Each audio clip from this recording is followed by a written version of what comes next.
by the title, you might not think much of it. It's kind of unassuming, but this is one of the favorite books I've picked up in recent times that I say is a new book that I just kind of discovered that really hits on all the cylinders of what I was looking for in a classical Catholic book.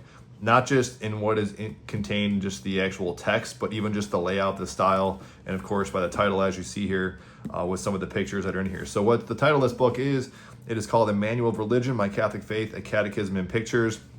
Very similar to the last book, and this is kind of what motivated me to kind of go out and find this book. The last book I covered in that video, and I can drop it down below, talked about an old children's book that really was necessary for children. Adults can get a lot out of it. And the same thing is true with this one. So this wasn't based on the history that I kind of read. I think there's an intro in here too. This has been around for a long time. We'll get through the publication dates and all that here in a second. But from what I gather, this was meant for, kids. Some kids, you could say, argue the content might be a little bit, maybe, I don't know, age sensitive for some stuff. But honestly, I think most kids could understand it. If it was possibly some material that's not for them, they'll probably go over their heads based on the vocabulary. And with that said, some of the vocabulary nowadays for kids and what they're reading might be still a little bit more advanced, but I'd say it's right in the middle. It's definitely I think this was used even in high schools too. Certainly, as I said, adults can definitely get something out of this. And I would argue, maybe towards the end of the video, I would say most adults would get something out of this compared to even kids. So what this book is, again, is from Sarto House. The layout, just in general, I was pleasantly surprised by this. I just went off a couple of reviews and just went off the Amazon picture. I didn't know what this was going to look like. Didn't even know it was necessarily going to be hardcover. I do really appreciate this is hardcover because I know this is going to be something that's going to be a little mini treasure in my collection. A lot of it's personal preference, but this is something for sure that I really appreciate and I love, especially from books of this time period. Otherwise, binding, you can see it's got a decent amount of weight to it and just thickness, nice and big too. Pictures and printing are also great. And you can see here the copyright is from 1949, the original one, and then republished from the 1954 edition from Sarto House, January 2000. This is the 13th printing, November 2023. So you have a nice preface that's very clear, straightforward from this Bishop Morrow about this book. The way this book is laid out is great. First off, just the table of contents. There's some great ways it's going to organize the titles, and what you're getting on each section is very clear. Also very intuitive. These are things that I think most people would be searching for and or have questions for. It does follow this. Some of the catechisms will be kind of straightforward catechisms that kind of follow this straightforward question and answer. There's another one I have off camera. I actually tempted to grab it. If it pops out at me, I will grab it, but actually I got it right here. I'll just show it to you.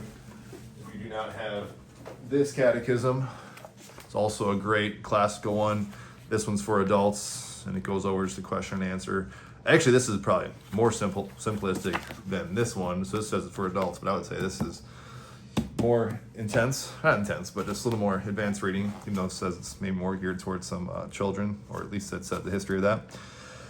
How it's broken down has a whole section on what we believe, just like a traditional catechism, from the biblical stories, catechesis of the church doctrines, goes through what to do, different elements of basic common sense questions, goes through each commandment, then a subset of questions that pertain to that commandment. So you can see fourth commandment, and gets into duties of parents, duties of other superiors, civic duties. Fifth commandment then goes on to caring for our health and our life, etc. Then you have the means of grace, going through the sacraments of the church, elements of the mass, and etc. Here I'll get into some deeper stuff with this as we kind of go along here. Even in the biblical stories, what they do, or just in the biblical history, they do show a lot of intertwined kind of Catholic teachings and catechesis of where church doctrines kind of formulate from some of these stories, and also kind of relate the stories from the Bible to our modern times and how they have some relevance. How this is laid out, you can see there's a picture on pretty much every page. I think there was a list of popes here I was going to show with you. So right there, I'll actually just jump to that. So you can see it stops here at Pius the 12th in the list of popes. So not every page has pictures, but most of them do. And when you first see that, like if someone just saw this book, they might think, oh, it's just like a picture book for kids, more or less. And you can see it's a lot more text than pictures, but the pictures do give it a nice little, great presentation, great style that not just for children again, but for adults, I think they can appreciate this. But children, certainly, this is what I showed this to my kids, and I was excited probably more than they were when they got it, started flipping through it. they get drawn into with some of the pictures. There's actually, some pages have more than one picture on there. But how this book is laid out, I actually like, is that when you get to each section, they do a good job of summarizing the content on just 2 pages, with just the way the pictures are laid out, and then finishing up the text at the very bottom of the page. So there's never really a run on the next page. It might have another section that's related, but pretty much what you see in the top of the section is where it will end on those 2 pages. So I really appreciate that. And you can say usually there's something in bold, maybe a question, and then some answers. There also might be some stuff out of the Catechism and or the Bible that's also kind of implanted in each section to help support those sections. And this is one of those books that you can jump to the table of contents, but I found when I first got it, even now I was just looking at it here with you, you can skim through the top of the page to see the section, and then you kind of just stop and want to see, okay, what are they talking about? And just kind of get lost in the pages and the teachings and the clarity of the book, which I keep saying is the best part about this. And that's something, even if you think, well, I've heard the creation story, I've heard, I know all the 10 commandments, whatever. It's really just very refreshing to hear in this time period. It's like you're going back in time to, as some people would say, a different type of Catholic religion that was a little bit more clear and to the point. And I think that is the great elements of this. And certainly you could argue nothing has changed, but just the way it's presented has changed. And this would be an example of that classical presentation. So just going through some random sections here, talking about some elements that I think are interesting. So even here, there's a section here more so about matrimony, marriage, the dispensations for matrimonial impediments, courtship and engagements, preparations for marriage. I just know there's some interesting stuff here. So again, to this point, to this time period, they would give you questions and answers. So if you're asking a question, like how long should a courtship be? They have some answer here. Again, take it with a grain of salt, obviously. The length of the period of courtship should be between 6 months and 2 years, no longer. Marriage is a serious and sacred responsibility and should not be rushed into under the influence of physical attraction or passion. But courtship, when the prospective partners are so often in each other's company, should not be greatly prolonged to avoid possible serious consequences. So great points. They even had some sections in here too, like, what do you do if you marry someone who's a non-Catholic, or you have someone who is kind of wishy-washy in their faith, all that stuff. I think that gets into his area here of preparations for marriage, the marriage ceremony itself. Goes into a bunch of sections about the importance of Christian virtues, how to build virtues. Sections here you can see on sacramentals. Really every aspect of basic Catholic teachings and just Catholicism, I would say, is for sure adequately covered. To my surprise, it sounded a little excited. It's for due reason, because I was excited when I kind of read this. Civic duties of parents. They had something in here. There's a section here on the true teaching of Catholic social justice, a word we use very often in our culture too, but truly one of the great things about Catholic teaching that we don't get a chance to see its history about, that yes, Western civilization, the way we kind of view social justice right here, caring for the poor, the sick, all that great stuff is laid out here in very clear traditional Catholic teachings.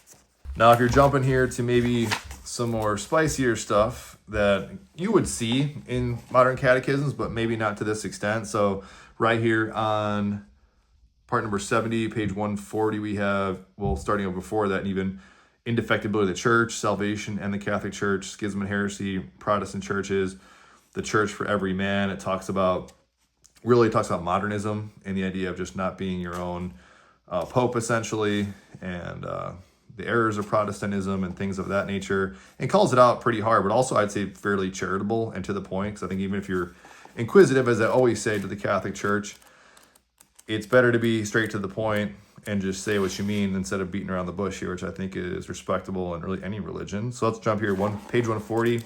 So salvation and the Catholic Church. So just an interesting section here. What do we mean when we say outside the church there is no salvation? When we say outside the church there is no salvation, we mean that those who through their own fault do not know the Catholic Church is the true church, or knowing it refuse to join it, cannot be saved.